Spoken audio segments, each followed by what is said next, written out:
Evening walk. Look who's back. It's our friend. Been a day of animals today.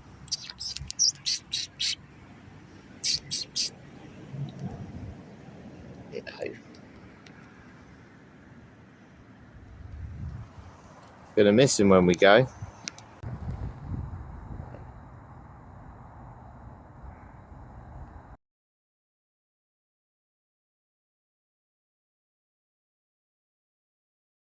Morning. So yeah, day 63 of the vlog now. It looks very purple in here because we've got the night light on in the bed. Just reading. Pre-workout or snacking wise, Mo Farah eats chocolate, which is this is my knockoff Mars bar. Obviously he says dark chocolate normally, but fortunately I don't have any dark chocolate, so milk chocolate will be my pre-run snack. So in terms of running this morning, I'm going to have a go at some intervals, and we're going to do something called a Yasso. Let's finish this first before I explain it.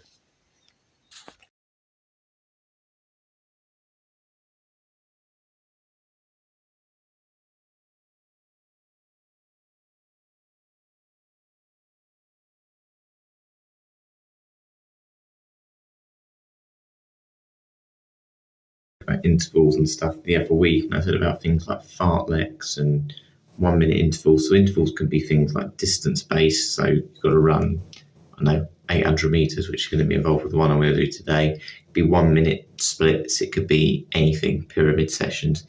What I'm going to do today is called a Yasso session.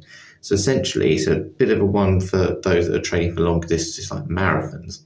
Essentially it involves running splits of 800 meters. So what you do is, let's say I want to run a 3.5 hour marathon, as it just said. I need to run the split in 3.5 minutes, and then my rest is also 3.5 minutes. And obviously I'm doing an ultra challenge, but I'm not going to do it as an ultra run because I don't know how long it's going to take. It's just survival. So let's pretend I'm going to try and run a marathon. Obviously I'm going to run over 2 marathons on the day. So I'm going to aim today to do 800 meters in, I'm going to do it slower than this on the day, but let's just say 3 hours 45. So we're going to try and aim to keep the splits at 3 minutes 45, and then do a 3 minute 45 recovery. So 7.5 minutes essentially. So then it'd be 15 minutes. My run's probably going to be 45 minutes to an hour, but 15 minutes keeps it quite easy then, and should be quite easy to keep a track of. For the first one, I'm going to see, without looking at my watch, if I can be as close to 3 minutes 45 seconds as I can without knowing what pace I need to be. So yeah, we're going to try that this morning, and I may even later, when we go to Canterbury, take my compass today and see if I can use it on a walk. So yeah, let's see how it all goes. But yeah, time to crack on. It's cold out there, but it's still, so hopefully it should be perfect for intervals. Let's start our first one. So I forgot to set my watch to 800 meter split, but I'm on 6.2k. So once it gets to 7k, I'll know. Hang on a minute. So I need to do this K in 4:45 for it to be a 3:45k. So let's see how we get on. You're coming with me on this one. I've upped the pace a little bit. Hurry up, car. There we go. Right. Typically, the first split I do, uphill. I realised as well, just when I started this, it said do a 20-minute warm-up, then obviously do your Yassos, but then I realised 10 lots of 800, 8k. So maybe we do 5. Because I've got to get back at some point. But poor brother, he's always ready to go down for breakfast. And bless him, he's waiting for me to come back, and then I do my sit-ups and my press-ups and all sorts of things. Then I'm filming with SpongeBob. So, anyway, I'm going to pause this. Nearer I get to the K, we'll see what time we get. It should be 4:45 for this first K. So when my watch vibrates, I'll have a look. may not look steep, but it just goes on and on. There's a gradual incline. Why did I do this? My first split. 30 seconds off. Oh, that's hard work getting uphill. Needed a wee as well. We'll try again in a minute. Alright, 3:45 break now, and then it should be a bit flatter. Morning.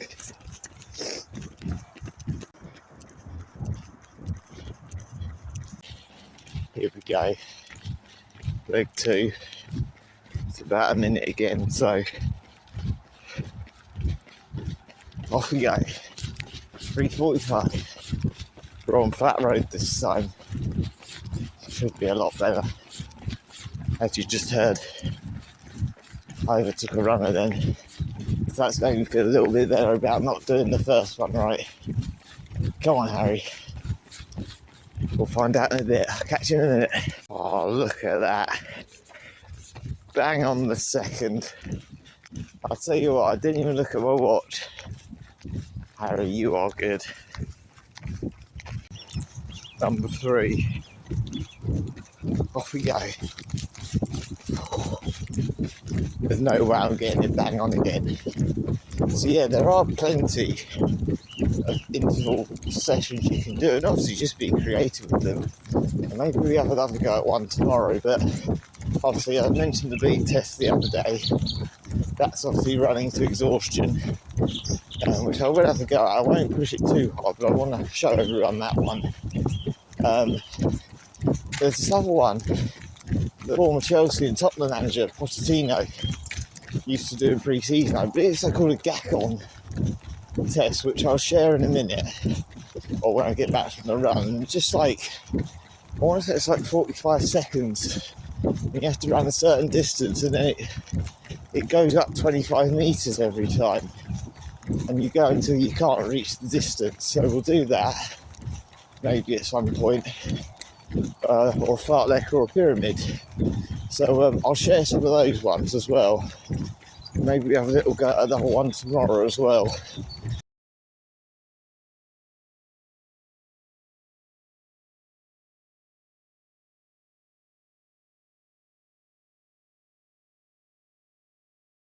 Okay. 4:39, 6 seconds quick. I'll take that. Oh, do you know, that first lap, you can probably tell in my voice, really woken me up. The car behind me now. But yeah, I feel really good. You're probably bored of watching these now, so I'm going to do the last 2.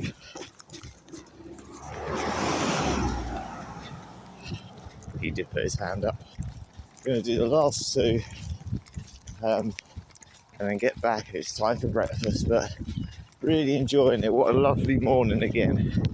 Faversham, you've been amazing. I don't want to go home. This is going to seem very odd, but I'm going down because I need to get some bananas and stuff from breakfast because I've run out. But I'm actually going to take some walnuts down for my breakfast because I want some with my Weetabix. I don't think anyone's ever had an unlimited Premier Inn breakfast, all you can eat.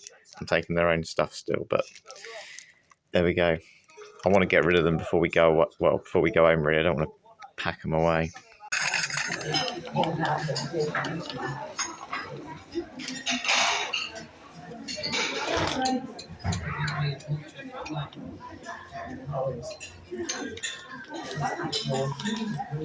I got a bit of a funny stare from one of the guys downstairs in the Premier Inn. He was watching me basically take a load of oranges and apples and stuff. So I'll show you what I've taken.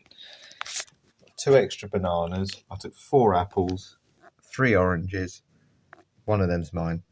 And then the 2 Nutellas and 2 peanut butters. Because I thought there's no point. I'm paying for an unlimited breakfast here. There's no point buying any more. So he was just looking at me, just basically chucking them in my bag. So yeah, I will eat them all before the end of Sunday, though. Guarantee you, before we get home, all of that will be gone. So it certainly won't be wasted. So we're just at the bus stop now, waiting to go to Canterbury again. I did forget, I was going to bring my compass today, but forgot it annoyingly, so we'll do that somewhere else. But I think we should have another go at maybe trying to log what I've eaten today. So I found another app. I'm hoping this one won't tell me after about 5 ingredients I put in that I need to pay for a premium subscription. So we'll give that a try. We're going to have another Wetherspoons start as well. So hopefully I'll be able to sort of scan some of the food I've had and save me time typing it in. But yeah, let's give it a try. So we're just in the local sort of free museum here, which basically gives you a bit of history of Kent and certain artefacts that have been found. And it says here, what have you brought with you to Kent to make it feel like home? So, time to add my input.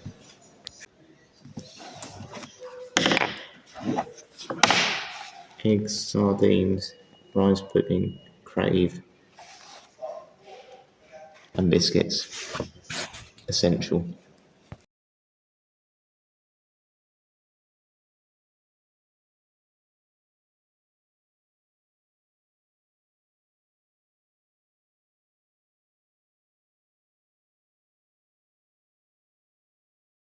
Everything you've just seen from the pictures in this room, things that people have either brought to Canterbury, so whether their son's an MP, you may have seen that picture a minute ago, just, yeah, certain influential people have brought a lot of artefacts and stuff from abroad to Canterbury, and there's some really bizarre things, particularly, you know, some of the armour and stuff. You can see it's certainly not an English type of armour, it's got very different cultural designs, so yeah, really interesting. It's really good to see how much history Canterbury has.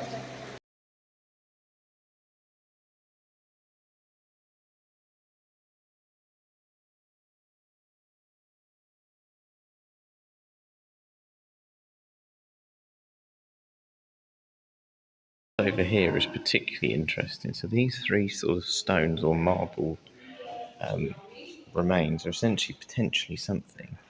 But there's a surviving part of Becket's tomb, and as it says here, it was destroyed in 1538 on the orders of King Henry VIII and carted away. They can't prove it, but apparently this rose pink marble, which this is made out of, is very rare, and it was only really used in the cathedral's Trinity Chapel, which is where the shrine of Thomas Becket once stood. So potentially we are looking at some original parts of Thomas Becket's shrine. So very, very interesting. And yeah, there's some paintings in here that obviously depict all that as well.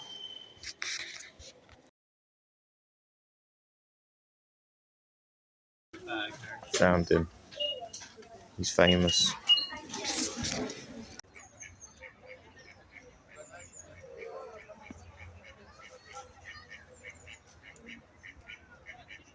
Dash drinks again as well. I finally had some hard-boiled eggs. I've missed having those, to be honest with you. Finally had some. Yeah, a little look at some shops. Certainly going to buy something, whether that's today or tomorrow. But it's really warm. It's the first day it's been really, really warm, like a proper spring day. So yeah, it's brilliant. I think it's probably time to do a walk in a minute as well. I've done about 24,000 steps. I need to log all that stuff now on the app though. Already encountered a few problems, which I'll reveal later though, in terms of how big a volume of milk I've drunk and all sorts, so we'll see. We are currently at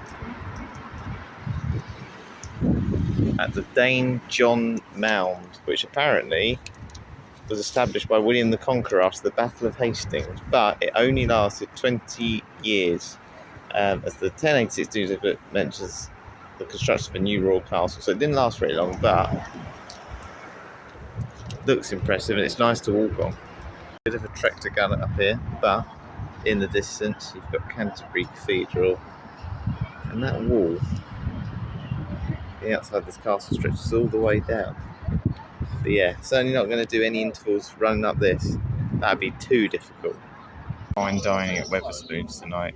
Question is, what am I going to order? Actually, I have no idea yet. Haven't decided, but so easy, honestly, so cheap as well. Ramen noodle bowl, corn nuggets, roasted vegetables, and look at the presentation of that fruit. My brother's got an American burger, chips, peas, and the world's biggest onion rings, I have to say. Right, let's tuck in for today. Absolutely stuffed now. Just finishing our drinks off, then we're going to head back to the room. Got to start packing, unfortunately. I want to get ahead of the game because it's going to be a bit of a nightmare journey, I think, on Sunday in terms of the travel. So, yeah, we'll see how that goes. But yeah, run tomorrow, shopping day tomorrow.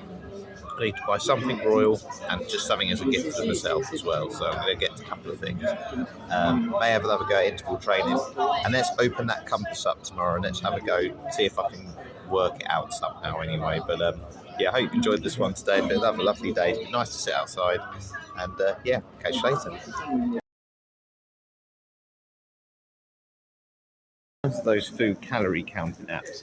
I'll be honest, I reckon I have had around 5,000. I've kind of winged it though, because in terms of limitations, it's very hard to monitor like quantity and stuff. I mean, I know I've had more than 100 ml of milk, but how much have I had? 500 ml? I don't know. You're not going to get your measuring jug out.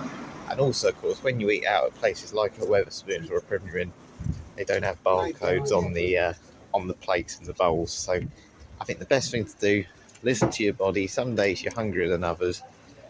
If you want to use those things as a rough guide, great. But I think it's very hard to keep on top of it as well. I almost forget I was doing it earlier. But yeah, just for me, I'm just going to keep listening to my body. I'm certainly not going to be using them anytime soon. And of course, as an ultra runner like myself, I'm hoping I can kind of eat what I want.